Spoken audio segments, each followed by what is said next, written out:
Namo tassa bhagavato arahato samma sambuddhassa. Namo tassa bhagavato arahato samma sambuddhassa. Namo tassa bhagavato arahato samma sambuddhassa. Good evening, everyone.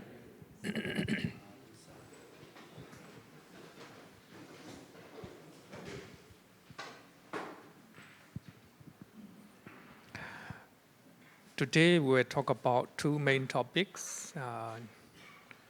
One is the voluntary death. So some people they decided to die by fasting, by not eating food, by not eating, drinking water. Eventually they die. They do it voluntarily, you know. So we'll study this topic, and also we'll study vegetarianism. This is very important topic for Buddhists. So before that, I want to quote some of the passages from Pali Canon. So before we learn these two topics, we need to know that. So I want to highlight some of the passages from the Pali Canon. Pali Canon record self-modification practices followed by bodhisattva, Prince Siddhartha. You know that Prince Siddhartha practices.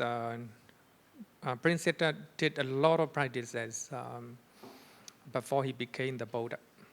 For 6 years, right? For 6 years, he approached so many teachers, and also he attained some of the, concentration, deeper level of concentrations, and also most importantly, you know that the Buddha went to one extremes. That is a self-modification practice. So most of these penances or austerities can be found in the Jainism today. You know, it's very interesting, very interesting. So the practices that are followed by Prince Siddhartha is still prevalent in India even today, followed by Jainism today. So therefore, some scholars said that Buddha was, disciples of Mahavira, the founder of Jainism. And also they said the Buddha was a Jain disciple, like that. But when you look at Pali Canon, I think it is a wrong accusation. His accusation may not be correct when you look at the Pali Canon. So one of them is today I have already sent out two suttas and one session from Vinaya Pitaka. When you learn all these one, you will know that, right? Okay, so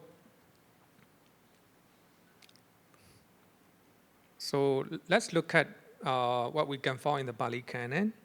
It is recorded in Mahasaya Nara Sutta and also many other suttas as well. Most of them are from Majjhima Nikaya that record, the enlightenment of the Buddha. And like Mahasachaka Sutta, Majjhima Nikaya Sutta number 36, Bodhi Raja Kumara Sutta, Majjhima Nikaya Sutta number 85, and Sangarawa Sutta, Majjhima Nikaya Sutta number 100.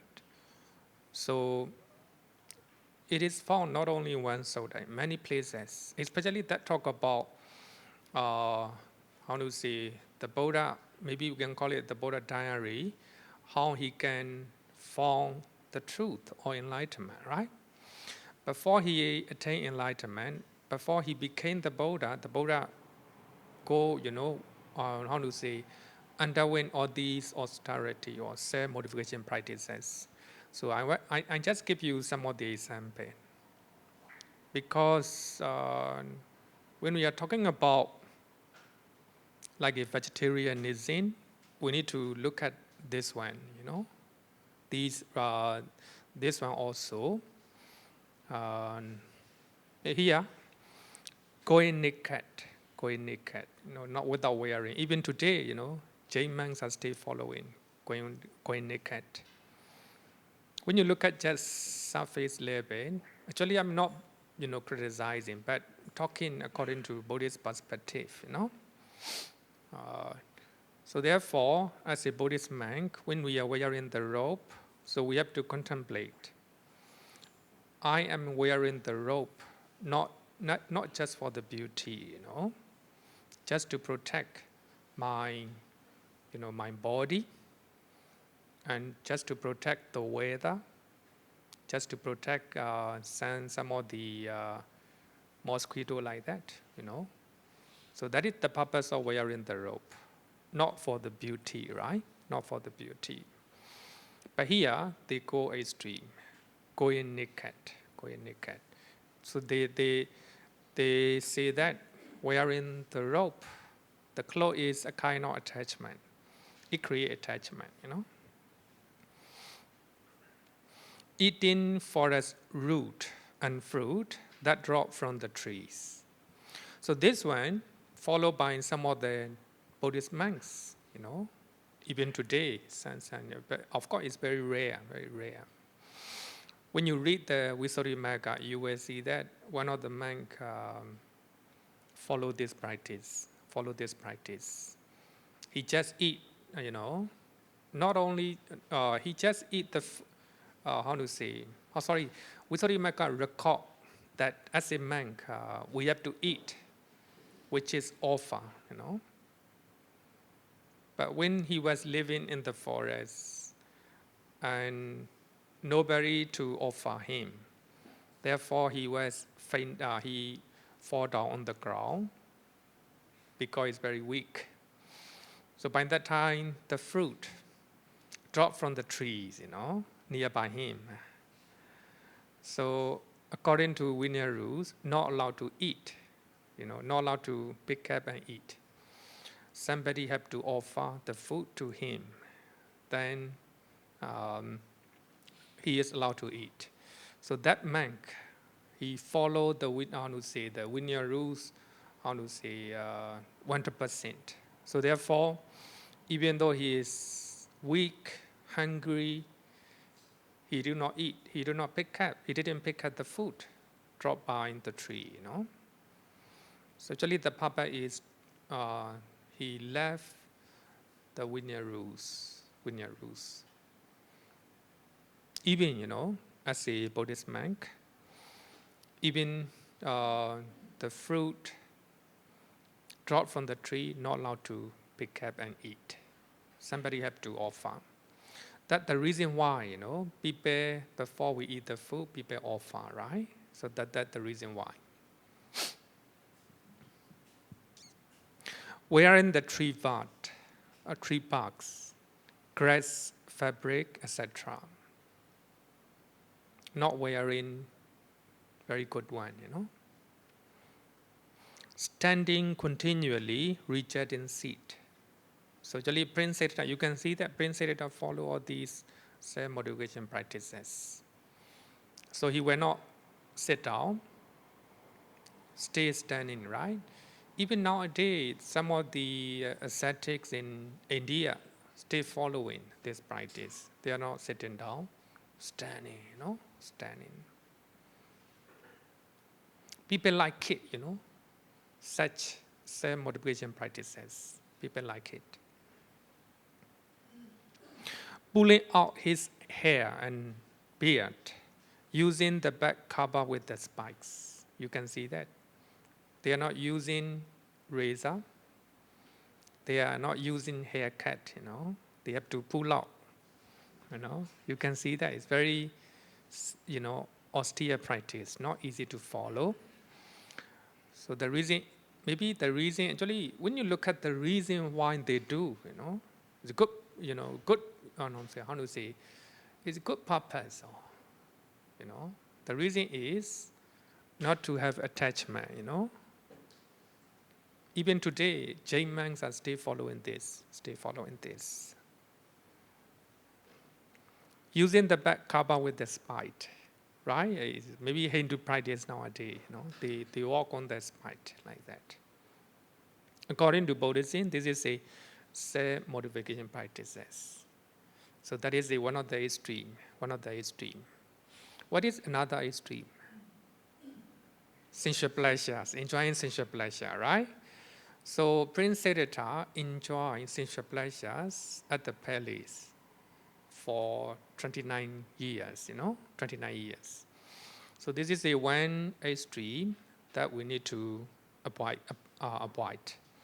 Another one is self-modification practices, like this one, right? Like this one. Pursuing the practice of bathing in water 3 times daily, he also did that, right? So this is a state following by Hindu, follower of the Hinduism. But Jainism also, they denounce, condemn such practice. This one, pursuing the practice of bathing in water 3 times daily. So here I highlighted this one. Out of compassion to the creatures, he did not clean his body. Dust and dust were accumulated over the years. So you can see that there are some ascetics still following in India. People left them. People, they take refuge in those ascetics. So their body, they do not clean their body because they have compassion to the creatures. If they clean their body, all the creature in the body, living in the body, will die, This is, the Buddha said, this is a self-modification practices, another extreme. So when we are studying some of the concept in Buddhism, pay attention to that. Because when we talk about vegetarianism, people complain that if we are eating meat and fish, we are encouraging, right? We are encouraging to kill the animals. So it is a good argument. It's a very strong argument. But when you look at, actually, that is my personal opinion, That's my personal opinion. So when you look at this one, out of compassion to the creatures, did not clean his body. For them,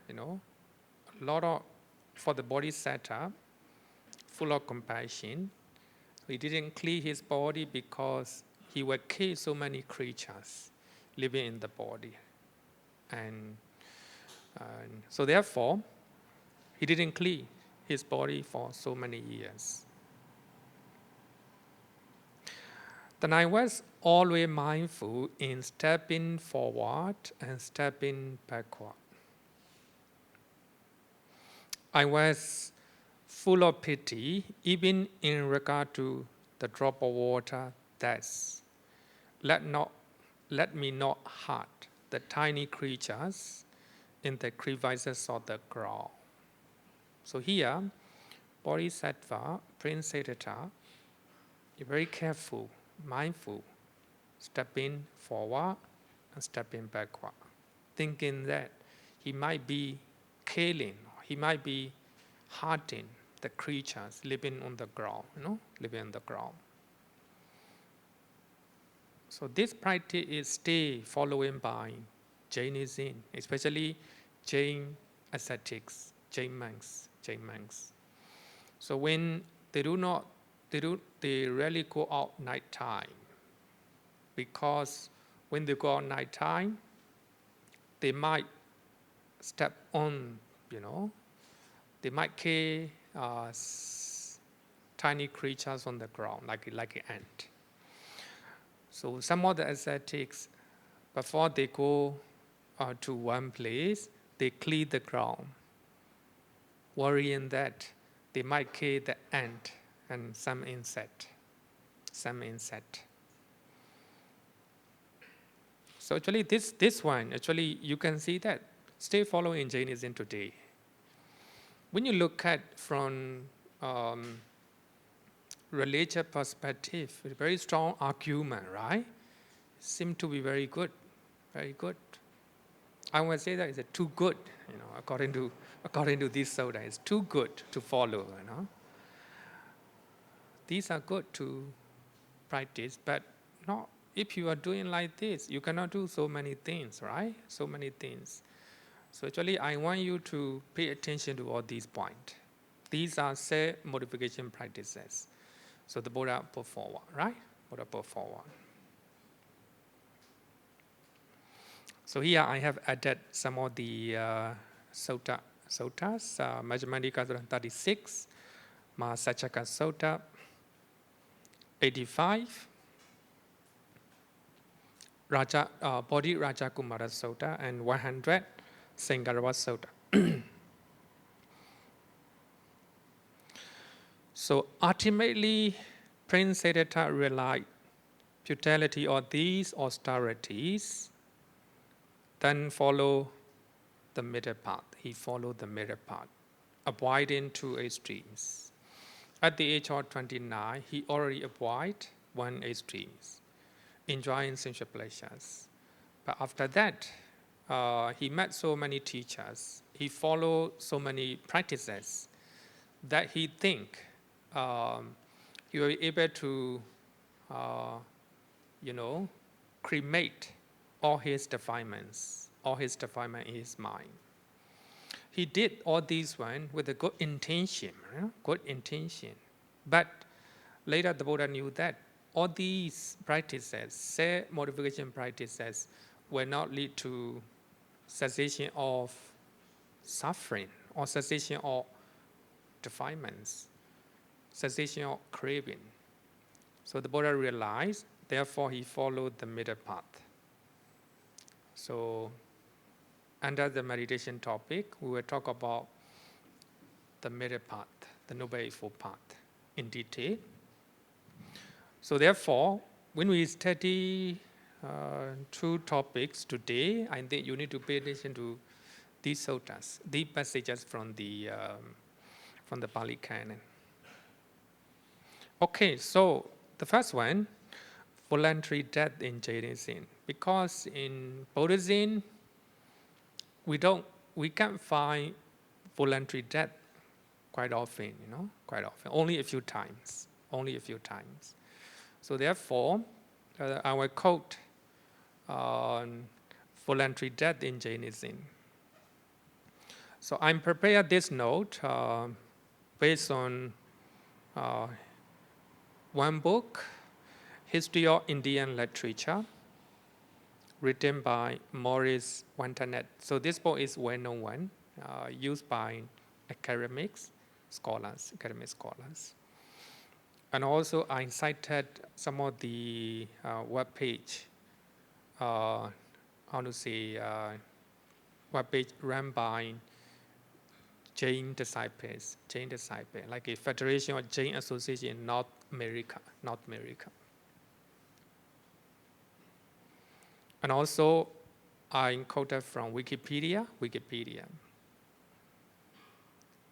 Following entries: Jainism, Mahavira, Buddhism, Jainism, Jain monasticism. Actually, Jainism, there are some aspects that are similar to Buddhist practices, but some go against Buddhist idea.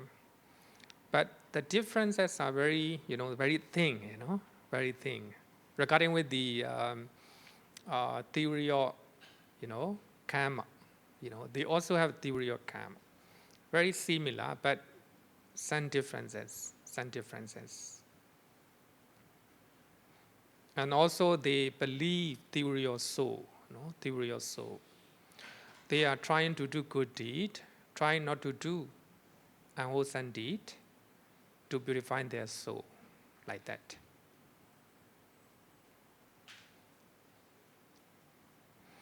Okay, so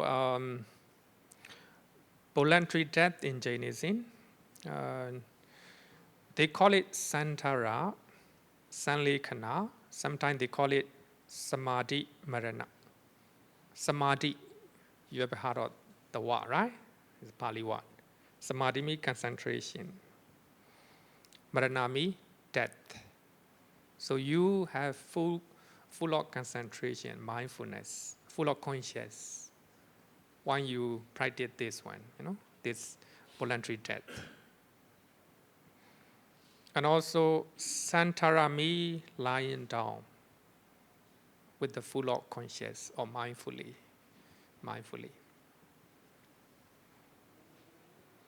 It is Santara is the Jain religious ritual of voluntary death by fasting. So you choose to die by avoiding eating and drinking. It has to be done with the strict regulations. Jains claim that Santara or Sanlekana is the most ideal, peaceful, and satisfying form of death. It is done in full conscious, not suddenly or sadly or ignorantly, according to them. Then I'm trying to copy from their writing, some of them from their writing. It is different from suicide, according to them. Different from suicide, done by the fool, according to, they say that Pala Marana, Pala means the fool, foolish people, right?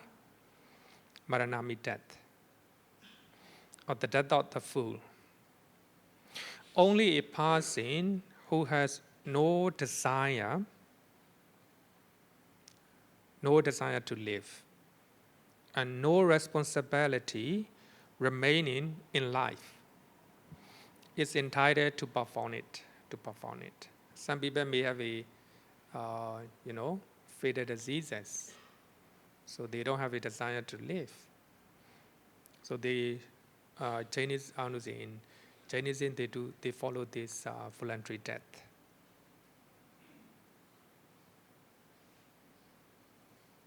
Like when you look at euthanasia in Europe, I think they were support this idea, their idea, voluntary death. So, of course, in mainstream laws, so everyone is not allowed to die. You are not allowed to die. It's prohibited. So this laws is, as I earlier said, that this is based on religious, ideas. According to God religions, your life is given by the God. Your life, you do not own your life. God is giving life to you. So therefore, you are not allowed to end your life. It is a sin for you. So therefore, God religions, so they always denounce, suicide or euthanasia. But nowadays, human rights is very popular in the West. So therefore, there are a lot of argument, and some countries allow euthanasia, like a voluntary death. So the doctor will give you the medicine or the way, and you have to do yourself. Some other country, In some country, the doctor is allowed to do so. The doctor is allowed to end the life of a person who agreed to do that, like that.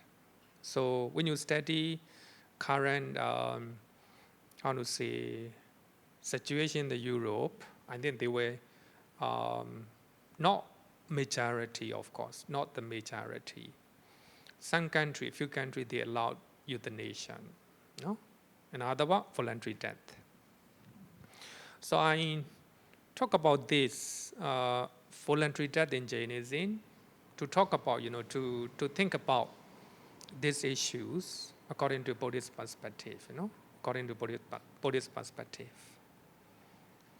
So here, only a person who has no desire to live, no responsibility remaining in life, so they are allowed to perform voluntary death.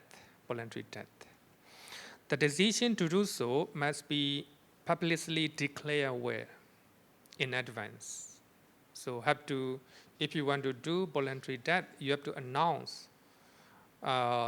Before that, you have to get permission from your family, from your relatives, and also you have to announce that you are going to perform voluntary death. So that means you are going to start not eating, not drinking. And some voluntary death, you stay allowed to drink a little bit, not all,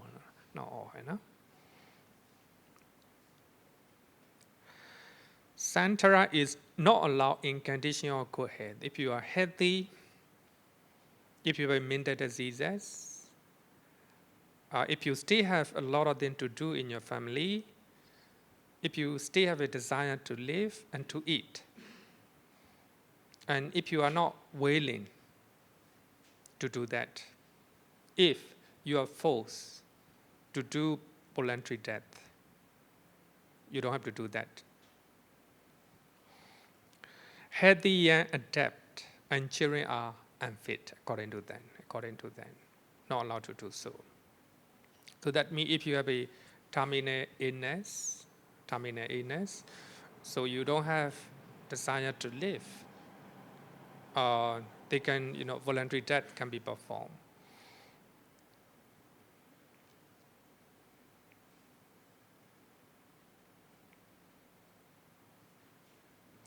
According to the press trust of India, on average 240 Jain practice Santhara until death each year in India. So each year, 240 Jain disciples, they do voluntary death. Quite common, I would say that, right? Quite common. Statistically, it is undertaken by men and women of all economic classes. Actually, Jain people, the supporter of Jainism, they are rich in India.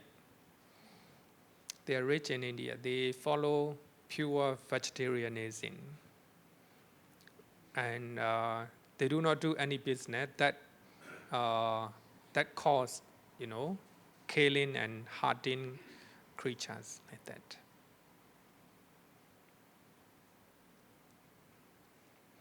According to them, so there are 4.5 million Jain people in India. Most of them are in India.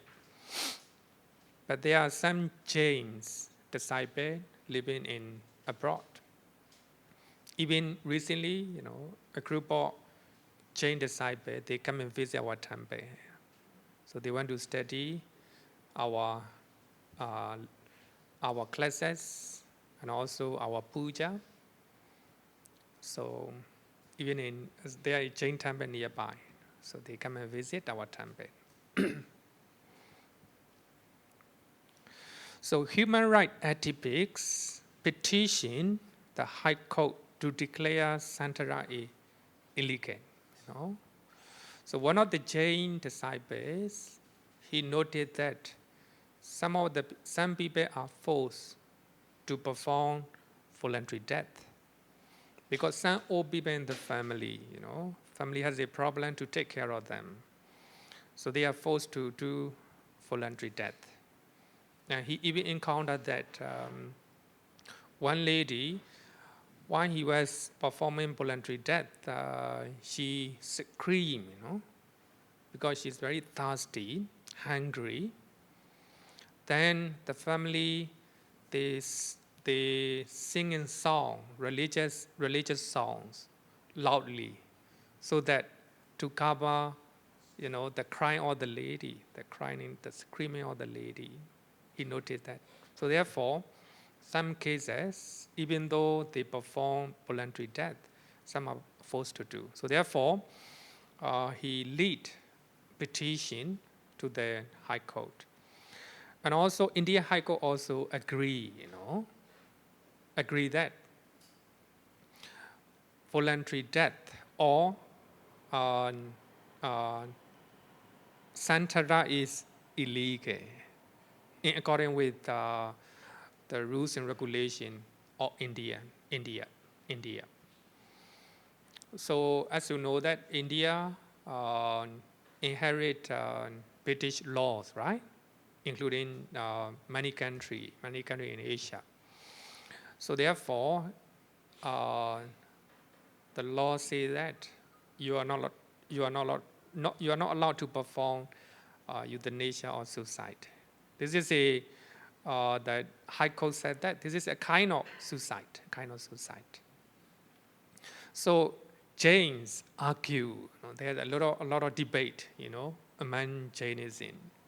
As you all know that Jainism in India is just a minority, just about 4.5 million, 4.5 million. So even though they are very minority group, Jainism is a very, very strong religion in India.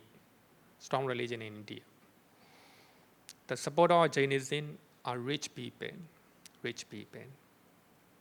So therefore, because of debate and also argument by Jain disciples, so High Court have to make another decision. It is not illegal because of Jain, Jain disciples. So Santata nowadays is not illegal in India. So Jain people, they can perform voluntary death.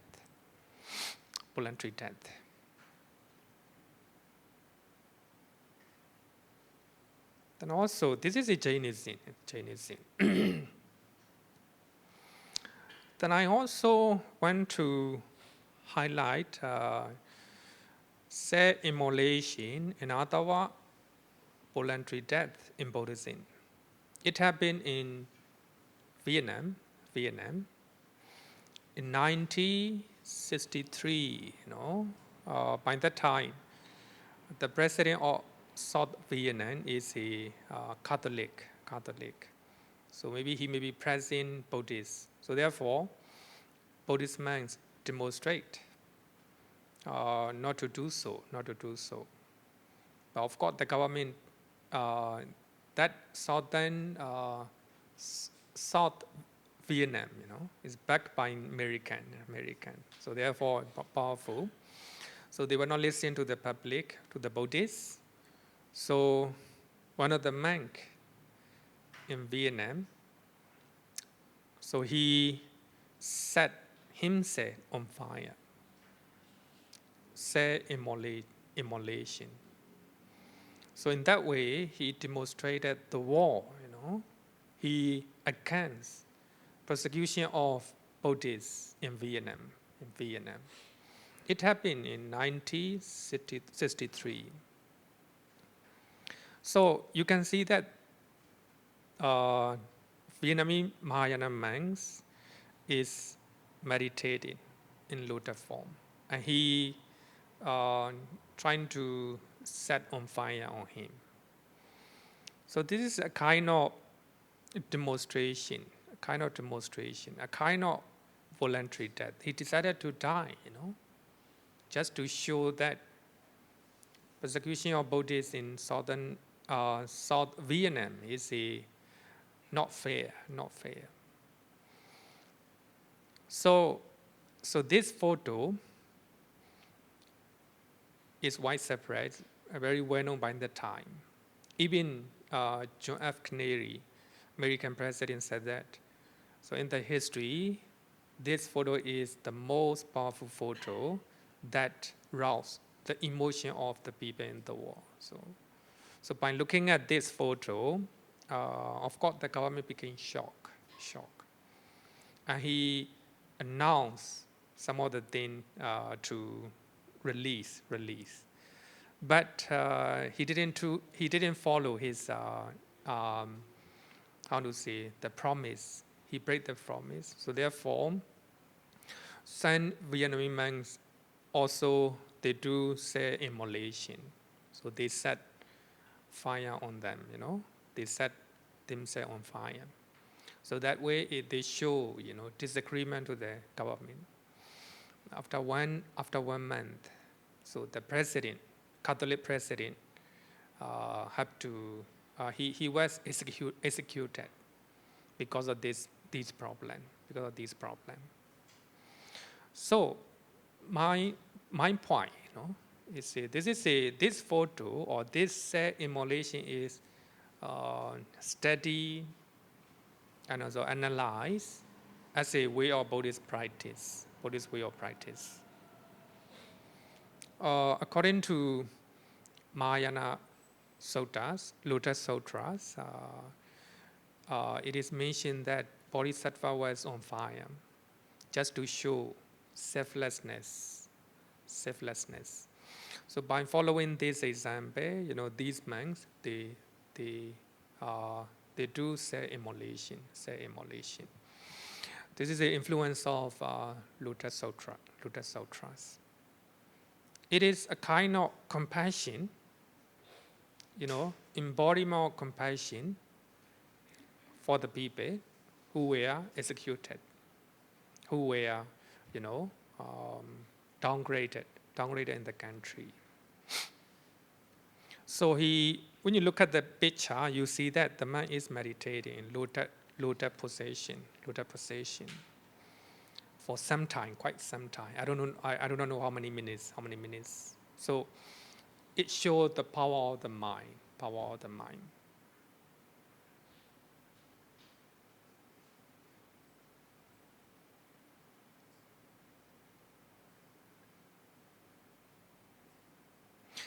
Another one I want to show, self-immolation in Tibet.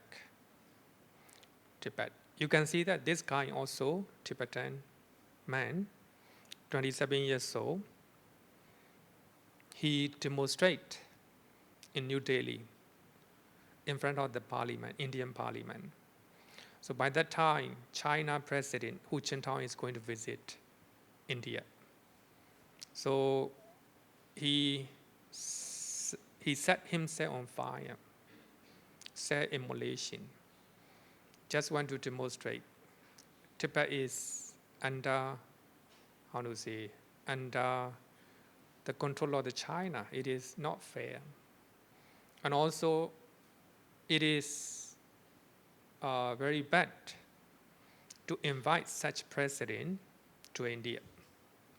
Just to show, the anguish of the people, Tibetan people, he practiced self-immolation.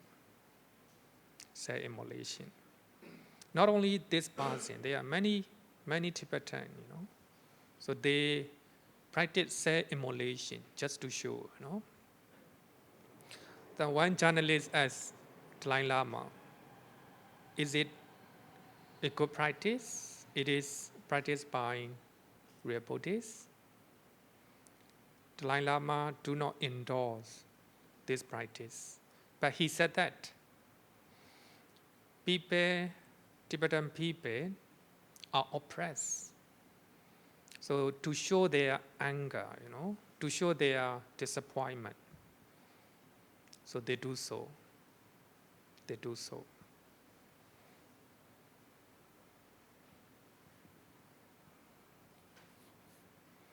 So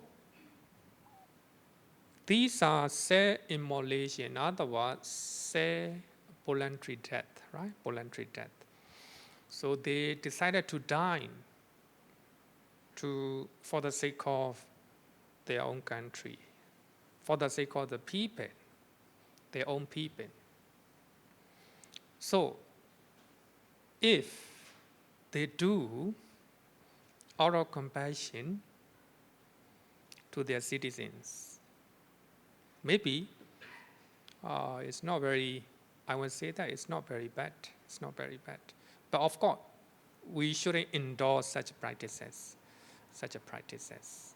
So if we claim, all these voluntary death or demonstration is, how to say, spiritually endorsement, then it will lead to so many, unnecessary consequences.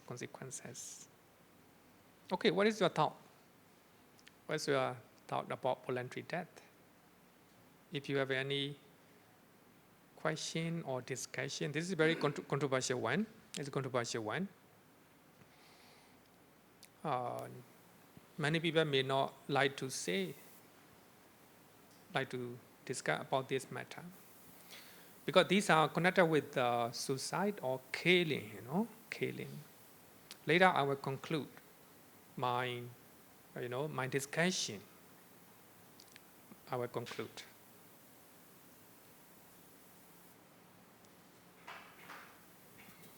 Okay, any question? Bante, Okay. I think I'm a bit confused here. Because of self-immolation, right? As a monk, they are actually free from secular world. What makes them think that sacrificing a body in this manner would actually be a worthy cause to end a war or save the world? So I couldn't reconcile this to a person who is doing a renunciation. Number two is, self-immolation to me is a person who has a will, has no will. He is really enjoying his deep meditation. He has no desire. He might be having some disgust in his body, but he just take time. He want to take a decision of leaving the body, doing meditation, and go in peace. So it's a beautiful way of volunteering dying, right? So putting what you call a purpose to this self-immolation itself seems to dilute the beauty of what they want to achieve in Jainism, purifying itself, that I have gone to a stage that I want to be happy and I want just to go off. Means they have no interest in his body as well. But from the picture here, it looks like the man is screaming in anger or feeling pain. So having such But great just look pain, at this one. Don't look at the man. and Look this at the one, man meditating. And this one, I also was questioning myself, if this person is in full meditation, does it mean that someone helps to put fire or pour fire so that it will lights up, Because I understand for Buddha, when at the point of his death, the fire automatically ignites and burns by itself. So I'm not sure in this instance is that this Jainism monk or lady, they have reached to a stage where they can self-burn. I'm not sure. So again, looking at it, I'm a bit confused. So Yeah. I also do not know much about it. Maybe I think he will use, petrol, diesel, Maybe he will use himself. And he will set by himself on fire. I thought that nobody will not do that. But people, of course, the monks are aware of it. Of course, it is hard to reconcile. I will not say reconcile. Hard to believe. So therefore, in earlier sutta, we discussed Arahant commit suicide. It's hard to believe, right? Hard to accept as a Buddhist. And the Buddha do not denounce, or the suicide case. Maybe the Buddha look at the intention, the intention of the person who commits suicide. Here also, the intention of the monk is out of compassion to his citizens, Buddhists.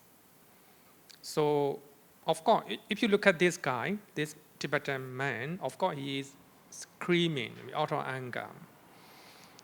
So therefore,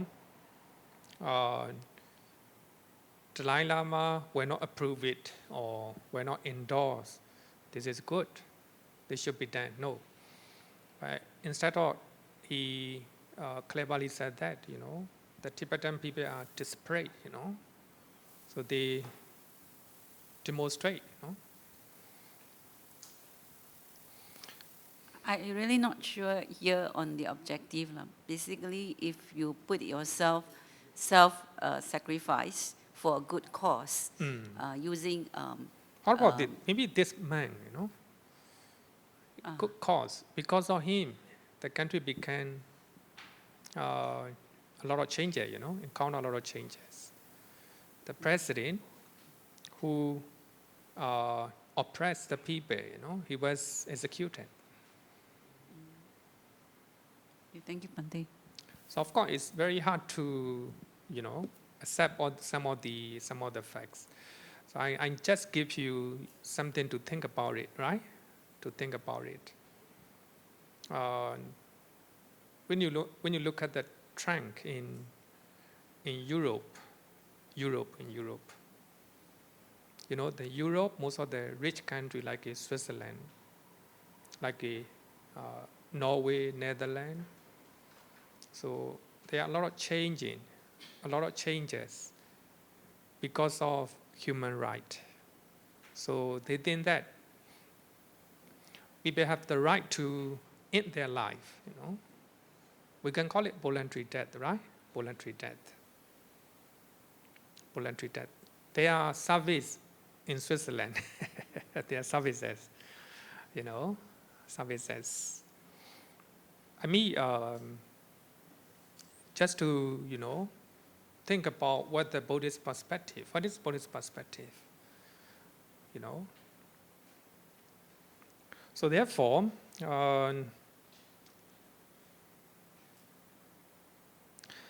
this is my conclusion, actually already discussed. Suicide is not encouraged in Buddhism, quite clear, right? Not encouraged. Number two, Buddhism obviously condemns the suicide or euthanasia or not voluntary death, motivated by anger, either directed to oneself or others. Maybe in Tibetan man, anger to the China, may not good, right? May not good, anger. But Vietnamese monks may not have, I don't know whether anger to president or, but most probably great compassion to the citizens, right, who are oppressed. So Buddhism will condemn the suicide case motivated by anger. But if one commits suicide, not clinging to the body and life, or maybe if based on compassion, sympathy, etc., equanimity,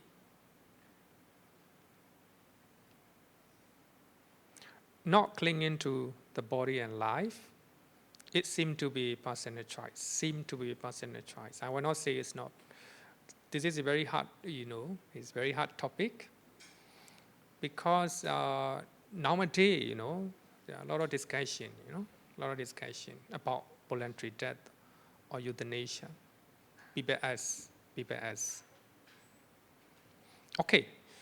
Any more question or any more discussion?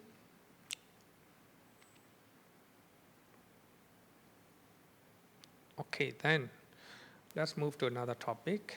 Vegetarianism in Buddhism. So this one also controversial issues among the Buddhists. If we study two sources, we will know the Buddhist perspective on vegetarianism very clearly, very clearly. Number one, Jivaka Sutta, Majjhima Nikāya Sutta number 55. Another one is Mahavagga Pali or Vinaya Pitaka, volume 1, according to Palita Society, volume 1, page number 238. According to Burmese version, volume 3. So this is different. Okay, so when you look at two sources, quite clear. So you will see the perspective on vegetarianism according to Theravada. I will say that according to Theravada, or according to Pali Canon. According to Pali Canon. Then Jivaka is the doubter, personal doubter of the Buddha. He was his godfather is Abhaya Kumara, the follower of Jainism. So he had accusation that Gautama Buddha, his disciples, eat the meat knowingly prepare for them. So the doubter Jivaka said that, is it truth? And the Buddha said, no, it's not truth. And the Buddha said that, Jivaka, I say that. So there are 3 instances in which meat, mansa, should not be eaten. 3 instances. When it is seen, heard, suspected that the living being has been slaughtered for oneself. If you see that, if you heard that, if you suspect that, the living being is killed because of you, because they want to treat you, they want to offer you. If you see, if you heard, if you suspect it, you're not allowed to eat. So that means the meat should not be eaten according to Buddhist perspective.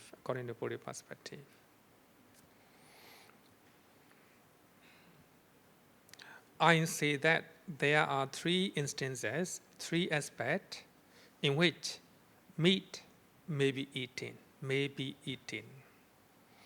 When it is not seen, not heard, not suspected that the living being has been slaughtered for oneself. So this is a guideline as a Buddhist. We call it Tikoti Patisoda, pure in 3 aspects. Must be pure in 3 aspects.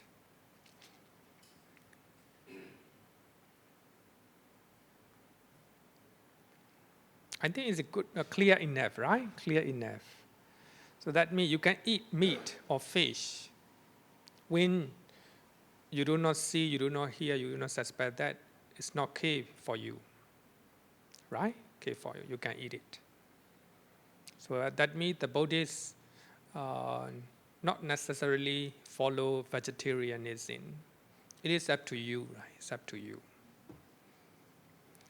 Theravada monks, they will say that, it is personal choice, whether you follow or you do not follow, right? The Buddha also do not follow vegetarianism. So when you look at Jivaka Sutta, right? And the Buddha said that.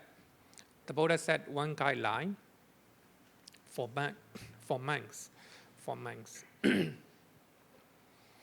So if a man is invited for meal, you can go there and eat. Whatever food they offer, whether veggie or whether the meat or fish, it doesn't matter. You can eat it. But you have to contemplate, the purpose of eating. Why you are eating the food? Not for the beauty, not for the strength, to sustain your body, right? if you are eating the food with the full of craving, full of craving, it's not the purpose, right? It's not the purpose.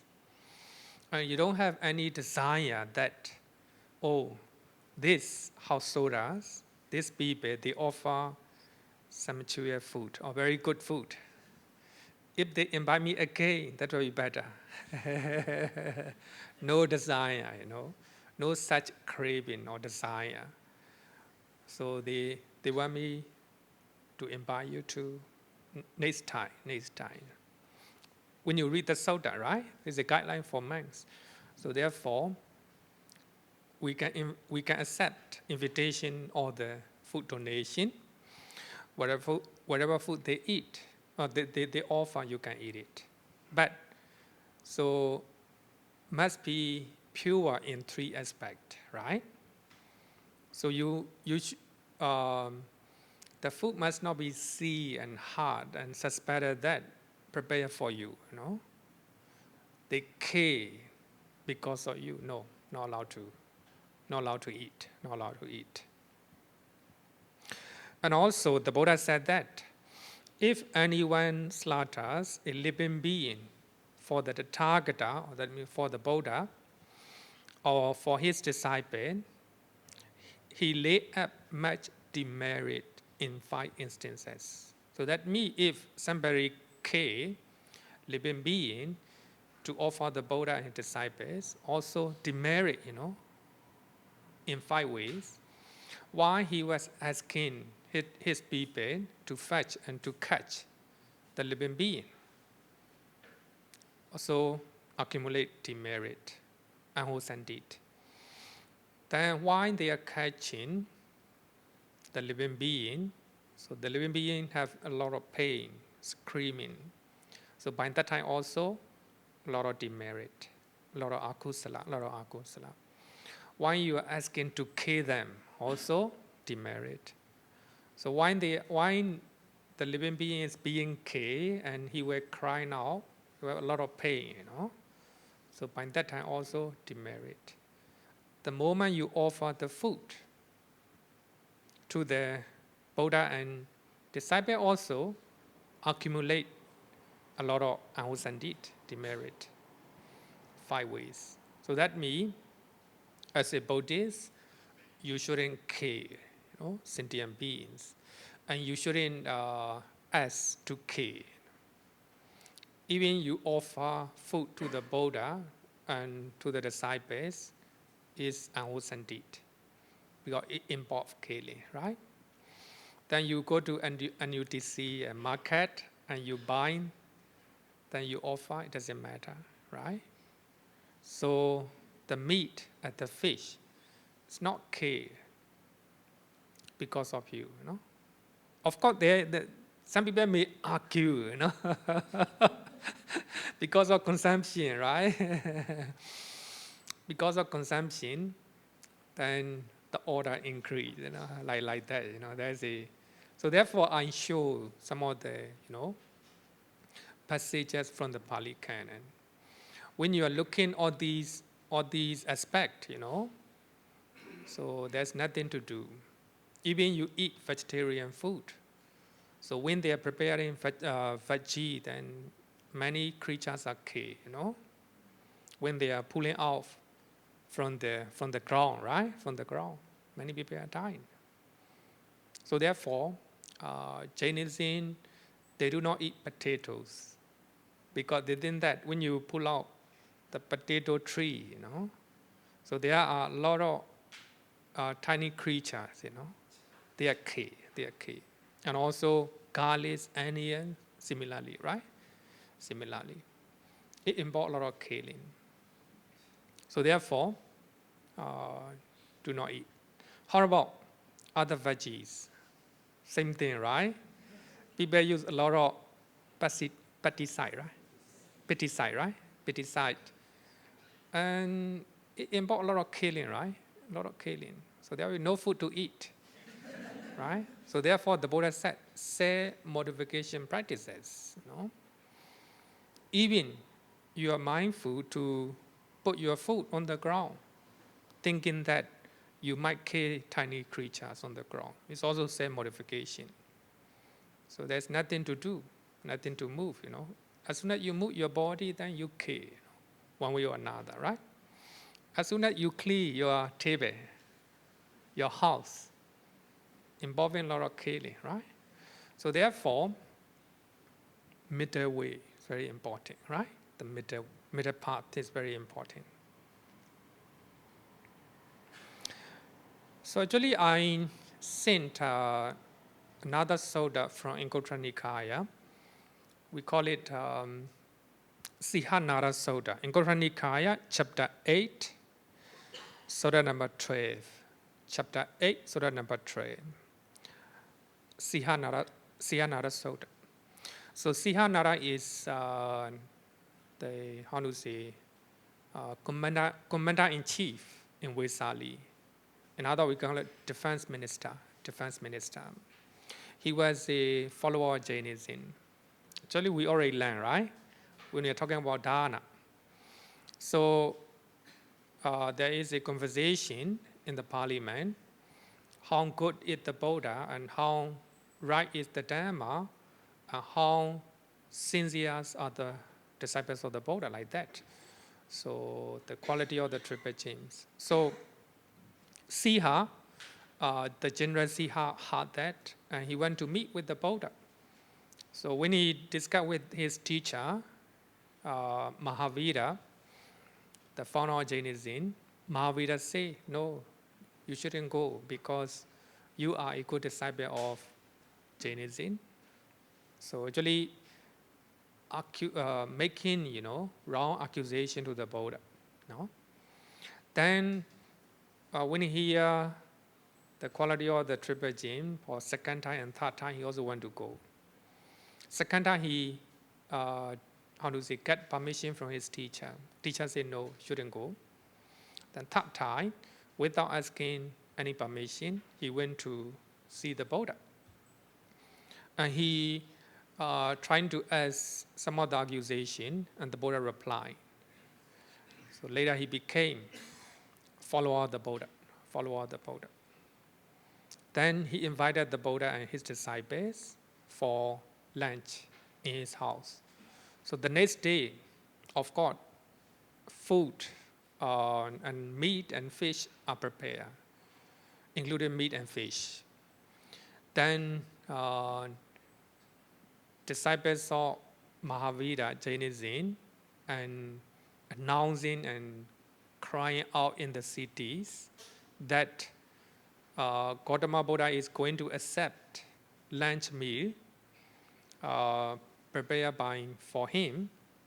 He is going to eat meat and fish like that, right?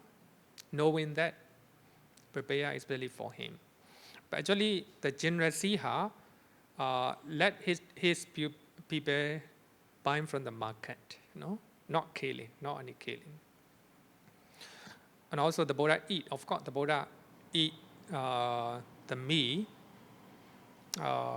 including meat and fish. Then later, the Buddha laid down Vinaya rules. This one. The Buddha laid down Vinaya rule. Monks, one should not knowingly make use of meat. Kill on purpose. Kill on purpose for one. So that means whoever should make use of the meat, there is an offense of wrongdoing. If you eat the meat, knowing that a living creature is a living being is killed because of you, then you shouldn't eat.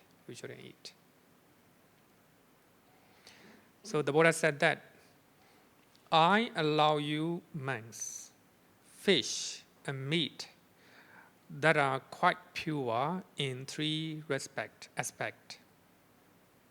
If they are not seen, heard, suspected to have been killed on purpose for a monk. So the Buddha allowed to eat meat and fish. So this is one of the Vinaya rules laid down by the Buddha. This one here, wrongdoing in Pali is Dogata. So this is the lightest offense in the Vinaya rules. So we have a 7 level, right? 7 level. This is the lightest one.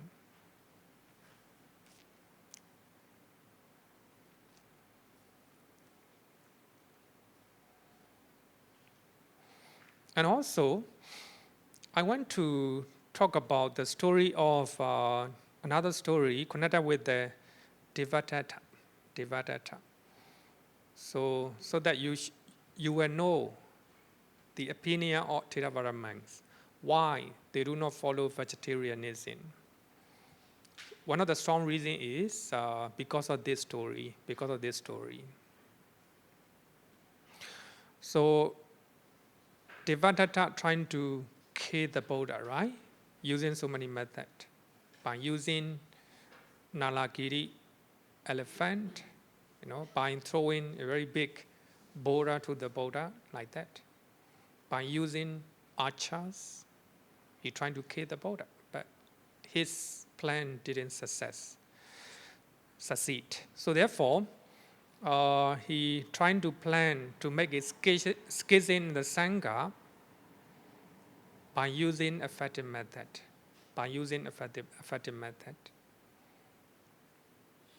Because, so by that time, Devadatta has a lot of problem.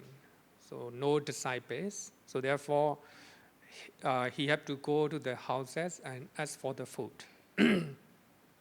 So therefore, the Buddha laid down one Vinaya rule. Monks are not allowed to ask to devotees. No, devotees. Strangers or devotees. Of course, we can go to in front of their houses. You can stand. If people know you are asking for food, they will offer you. Not allowed to use your mouth, verbally asking. But if devotee, told you that if you need anything, just let me know. If there is such invitation, you can ask. If there's no invitation from the devotee, not allowed to ask. So that rule is laid down because of Devadatta. He asked devotee, right? Now he has less food and less, So therefore, he planned to make a schism in the Sangha by using effective method. He urged the Buddha to formulate 5 Vinaya rules for the monks. He urged the Buddha to formulate 5 Vinaya rules for the monks, knowing that the Buddha were not allowed. If the Buddha do not allow, he will make use of it. So he well planned, well planned. The Buddha rejected his suggestion. So that rejection is enough for Devadatta to deceive the public, to deceive the people. I think you can see that following a 5 point, put forward by Devadatta. People like all these one, Number 1, you can see that let the monk be the forest dweller the whole life. Not let them live nearby in the village, in the cities, When you look at surface level, seem to be good, right? Too good. Too good. The Buddha rejected, no. It's up to the people, up to the individuals. So if they wish, they can stay in the forest. If they not, okay to live in the village, right? The Buddha rejected these facts. Of course, living in the forest is good, right? It's good. But not so many monks cannot stay in the forest. It's up to the individual. Another one, begging for alms food, penapada. We call it penapada, right? So that means not accepting invitation for food. So here in our temple, people offer food, right? We are not going for penapada. going for Pinapada is good, right? It reminds us to, it reminds us that we are not dependent. Sorry, we are not independent, We have to rely on devotees. We are reminded all the time. And also we will not have arrogant manner. Our life is dependent on people, right? Devotees. Because of their donation, we can live. We can practice the Dharma like that. It's good. But Devadatta is, how to say, proposing, that the man should practice Pinapada all the time, Shouldn't accept any invitation from the householders. The Buddha also rejected this one. No, it's up to the individuals, up to the monks. If they want, they can practice. They can go Pinapada the whole life. And also they can accept invitation from householders.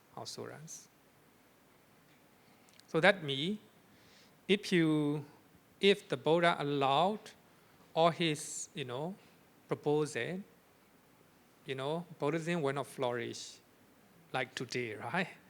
Monks are staying in the forest, So they are going for Pinapada. But in Singapore, very difficult, right? Very difficult, Like that. So because of those, strict rules and regulations, Jain monks cannot go out, outside of India. It's very difficult for Jain monks to go out from India. If they go out India, then according to them, impurity, the life is not pure. So too much restrictions. So here also similarly, if the Buddha laid down all Vinaya rules, too much restrictions, so therefore Buddhism will not flourish. So it's not flexible. But people like it, People like it. Then number 3, using a rag rope. So that means, rag rope means you have to collect pieces of cloth from the dustbin or from the cemetery or from anywhere, And they try to make it as a rope by combining, by sewing, So that means you will see that the rope is a combination of pieces of cloth. So then later you dye the cloth, you wear it. So here, not accepting the robe offered by householders. So if the Buddha laid down Vinaya rule, this rule, we are not allowed to wear like this one, ready-made robe offered by lay devotees, right? So therefore, this one also very strict regulation. But the Buddha said it's up to individuals. So there are some monks who use a rag rope. They do not accept any rope offered by lay devotees. There are some, followed by this one. I have seen one Burmese monk follow this practice. The rope he wear, so many pieces of cloth, including the women. What is it? Women gown, women sarin. How you call it? You wear, women wear like that. Huh? Not underwear. Malaysian they call sarin, sarin, women sarin, and also when I see all these ones, it's a little bit awkward. But this is the practice, right? If you wish, you can follow. No, it's not a compulsory. It is a optional. It's optional. Then living under a tree. So the Buddha, he is asking the Buddha to lay down Vinaya rule to live. The monks live under the tree. Not allowed to live under a cover or under a roof or a building. You cannot stay like this. Just stay outside, Just stay under the tree like that. not allowed to enter any building. If the Buddha lay down Vinaya rule, I cannot teach like this. We're in the air-conditioned room, right? Which is very convenient for you. So if the Buddha lay down these Vinaya rules, you have to approach me under the tree. But not convenient for you, right? So therefore, Buddhism will not flourish. So therefore, the Buddha foresee that, must be philosophy. Another one is refraining from eating fish and meat now, right? So the Devadatta asked the Buddha, requested the Buddha to lay down Vinaya rules. The monks must be vegetarian, must follow vegetarianism, not allowed to eat meat and fish. The Buddha said, no. So it's up to the individuals. Here also, not a compulsory option. If they wish, they can practice vegetarianism. If they do not wish, they can eat. But so there must be pure, right? Pure in three aspects. So the Buddha refused to formulate Vinaya rules, and he said that monks have their own right to choose whatever they like. And as to vegetarianism, the Buddha gave a guideline, 3 guidelines to the monks. Fish and meat are pure in respect of three points. If they are not seen, heard, and suspected to have been killed on purpose for them, you can eat the meat and fish. So if you want to know in detail, you can read the book called The Discipline. This is a translation of Vinaya Pitaka. So therefore, when we look at vegetarianism, we look at, so actually Theravada and Theravada, very strong influence of the story of Devadatta, who urged the Buddha to formulate Vinaya rules. Not a good intention, bad intention. He knows that the Buddha will not allow all these 5 points. Then, when the Buddha rejected, he was very happy, Then by using that, he talked to the people just like a politician, I think Devadatta is very good debater, I think. Very good one, very intelligent. And he talked to the people. I approached the Buddha and suggested to lay down Vinaya rules for 5 points. But he rejected. Maybe he is not practicing. He is not practicing to have a less desire, less desire, and also to cessation of craving, If the Buddha do not allow vegetarianism, it implies that the Buddha is encouraging killing like that, He may be making, a good argument. Because of that, some of the 500 monks, newly ordained 500 monks, follow Devadatta. And they make new schools, So Devadatta school. And also, many people also became disciples of Devadatta. So that's the reason, because of this story, Theravada monks, they do not want to follow vegetarianism. So they argue that the Buddha allowed meat and fish or any food based on 3 aspects, right? The purity of 3 aspects. Because of that, many Theravada monks, they do not follow vegetarianism. Not like Mahayana schools. Okay, any question or any discussion? Okay.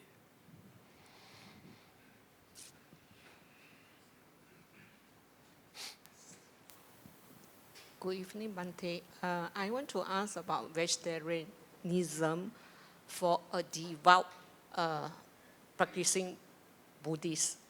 Let's say this person is staying in a remote village and is self-sufficient in food by rearing chickens. So therefore, they will slaughter their own chicken. So I'm wondering, what will be the karma for these people? I mean, of course, we know we cannot offer the monks, but at least I have to eat it myself. So besides that, I will be having fish. Can you repeat? Sorry that I lost. Following the vegetarianism for monks, let's say I want to follow not to eat these living things by killing myself. So let's say in a scenario that I'm trying to practice as a devout Buddhist, and I'm staying in a remote village, and I'm self-sustained. I rear my own chickens for meat. So I will have to slaughter the chicken as a meal, right? I do it. I don't go to the market and buy. Okay. I do the killing myself. Okay. Or be it with fish. I'll be killing a live fish and eating a live. Okay. What will be my karma? It's killing, right? Yeah. So definitely it's killing. Right? It's killing, right? So in a way, I'll be forced to be a vegetarian. In a way. Yeah. So, but my concern is that if I need to eat meat, I'm used to it. So I fear for my karma. You know what I mean? I mean, when you look at the two suttas, the suttas and Vinaya Pitaka, it's clear that if you kill sentient beings in any way, any form, you accumulate demerit and will send akusala. You self-sustain in the village, you kill chicken and also you fish. You do fishing. Also killing, right? It's a akusala. So as a devout Buddhist, in other words, actually I'm talking according to Pali Canon, according to the suttas. You can eat the meat and fish buying from the market. And you can eat the meat given by somebody, but you have to careful three aspects, If you suspect this fish is killed because of you, and if you see that your friend go fishing and later you give it to you, he go fishing because of you, right? And also you hear the screaming of a cow, that you visited a place, that your friend want to treat you with a good delicacy, so therefore he killed a pig, You hear the screaming of a pig. But at the dinner table, you see the pork. That you hear, right? You hear that the pig is killed because of you. So you are not allowed to eat. Even as a monk, right? It is tokkata, It's so one of the small offense. As a lay person, of course it is a demerit, but it may not be so much. So we have to be very careful about three things, Yeah. Thank you, Bante. Okay.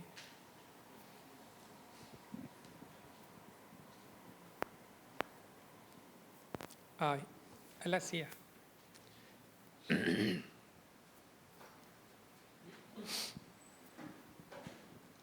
Bante, isn't all the meat and fish sold in the supermarket slaughtered for us? So therefore, I think if we have such idea, maybe it is one of the extreme. Actually, I want to say that just my opinion, Of course, as a Singaporean, the whole country follow vegetarianism. Nobody will export any meat and fish, right? But of course, they are exported from other country because of you, because of Singaporean, as a whole, right? As a whole. But if you are thinking in such a way, I think it's not a, how to say, here also in the Sihanara Sutta, right? Sorry, in Vinaya Pitaka, in this story, Sihanara as his man to go and buy meat and fish from the market. When you read the, actually here I just given the page number. I didn't share that story to you.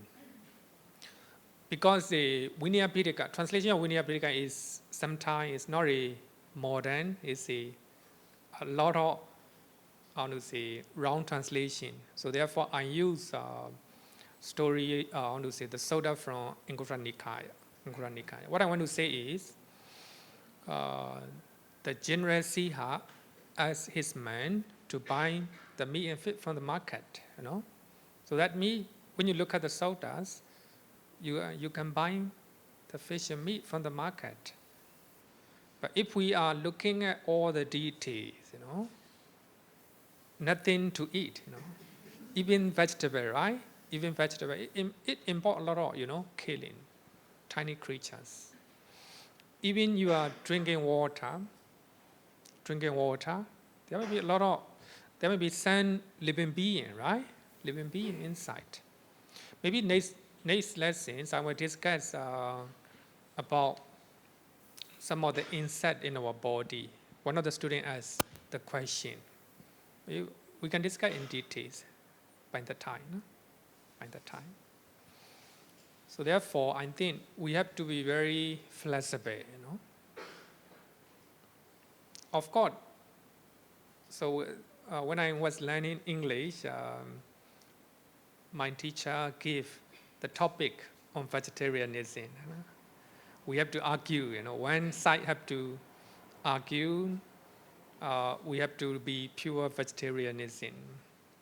And one side have to reject it. Then one of the students put forward the very strong argument.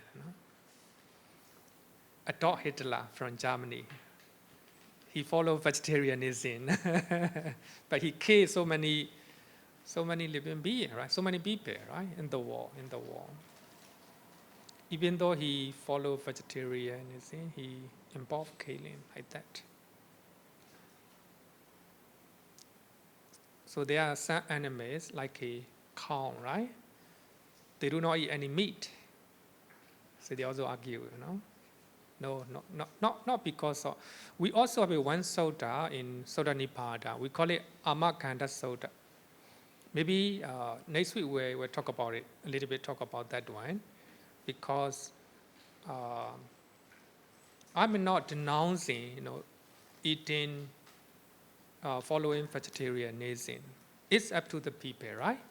If you want to follow, just follow. But do not denounce, people who are eating the meat and fish.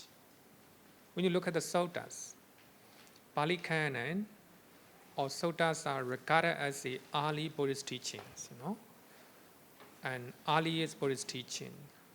So the Buddha is not a vegetarianist, So therefore, you can follow vegetarianism freely, but do not denounce other people, right, for eating meat and fish.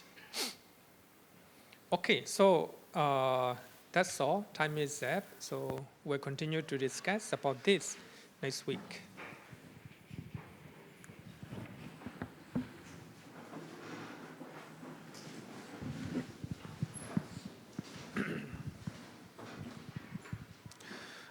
Yo varatam bhavaro manu jesu sakyamu นิปกาวะกัตตะเกโชบารากัตโตปาลาวิริยาสามังคีตันสุขตังสารนัตถามุเปมิ ราคาวิราคามานิจจามาโสกันธัมมามาสังกัตตามาปฏิกุลันมาดุรามิมัมปะ